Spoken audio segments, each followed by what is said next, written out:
Kapag may trabaho, may pera? Teka lang. In reality, kahit may trabaho ka na, wala ka pa ding pera.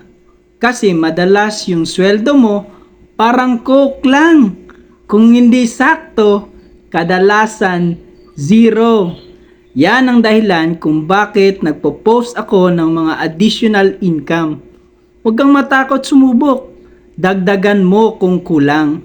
Malay mo, ito na ang sagot sa matagal mo nang hinahanap.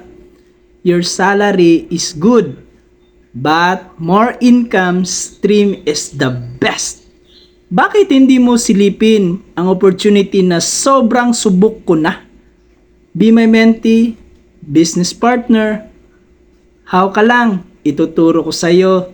Direct message ka kaagad sa aking official Facebook para magkaroon ka ng source of income. See you!